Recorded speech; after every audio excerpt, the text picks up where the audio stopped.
Hello, absolutely no one! I'm Ricardo, also known as Zio Agito. I've been reviewing Tokusatsu now for 2 years, and I know what you're thinking. Is that a wig? Nope!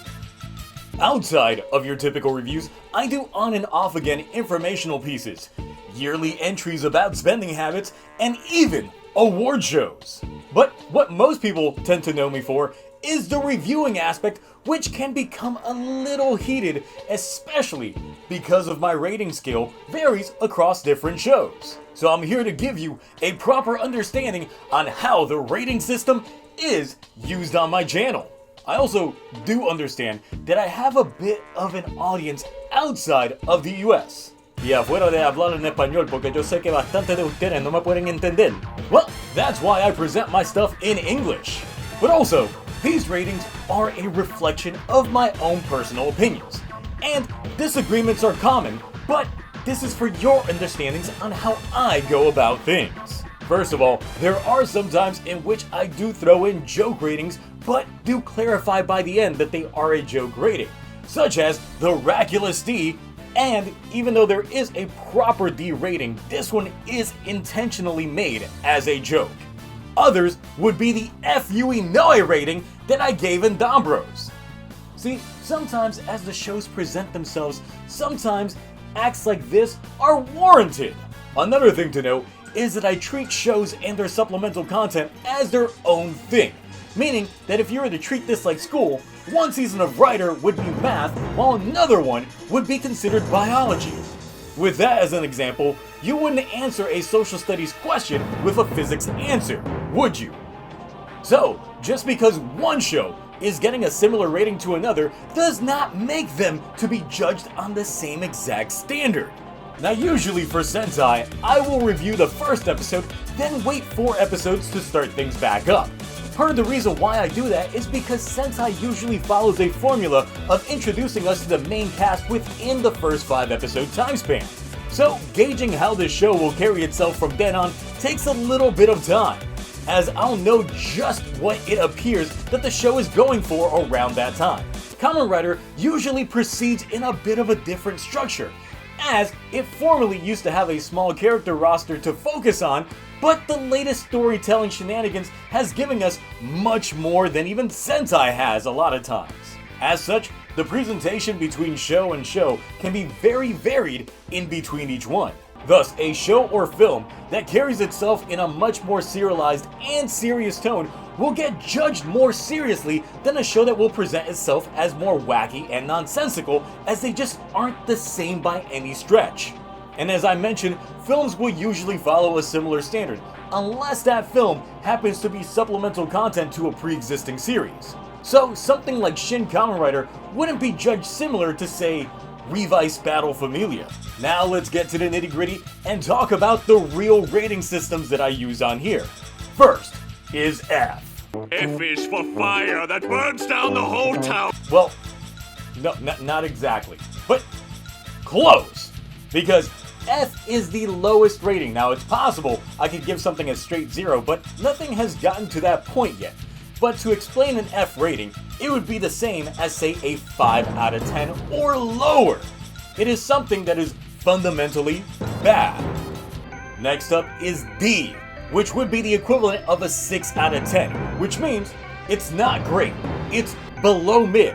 And in certain grading systems, a 6 out of 10 would also qualify for an F, but we're trying to go a little bit old school here. C rank would be considered a 7 out of 10, and this is the epitome of average. There's nothing outstanding to be here. It kind of met the expectations that were set, and it's just okay. B would be the equivalent of an 8 out of 10, which is presented by as good. It might have some setbacks, but it's still good, relatively speaking. And A would be a 9 out of 10. It's great. I enjoyed what was presented, and there was probably like 1 or 2 things stopping it from reaching the epitome, which would be an S rating, which is a 10 out of 10. Everything that could go right did go right, and it's my opinion a perfect episode. Amazing. Now, there are higher scorers, such as the S+, or even the double S rating, which is essentially the same thing. Sometimes it can even go further than that. That means that it's perfect and then some. It's kind of like getting extra credit on an exam, while also getting every single question right while you're at it. It is massively exceeding all the expectations that I had in one episode. See, and in this medium, no two shows are alike.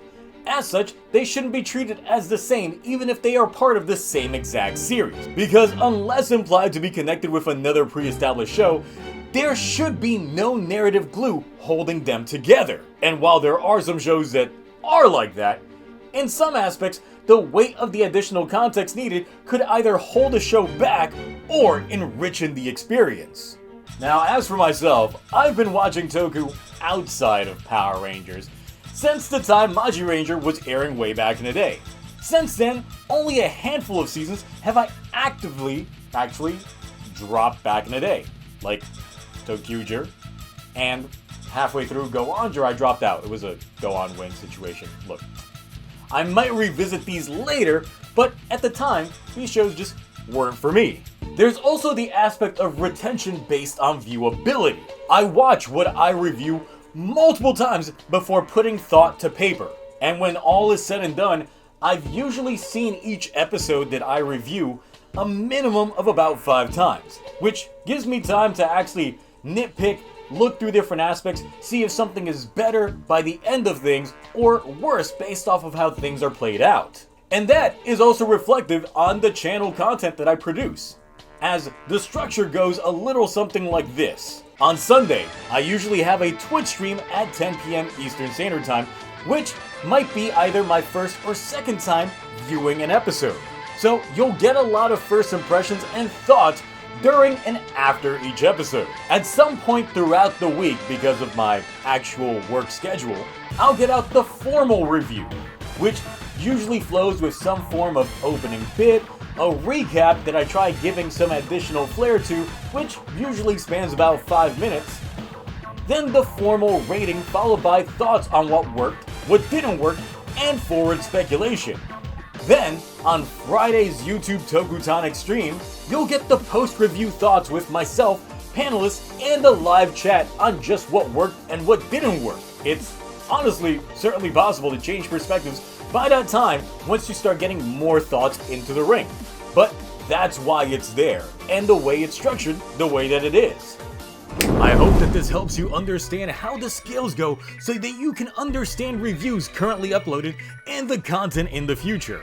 Also, if you like what I do, or even if you don't like what I do, but want to have a discussion about what it is that this Tokusatsu community might just have its hands wrapped around, then you can actually join my pretty active Discord community with the link in the description of every video I post up, where on occasion you can actually catch me on voice chat fairly often, so feel free to join. Otherwise, thanks for watching, and I hope to catch you on the next one.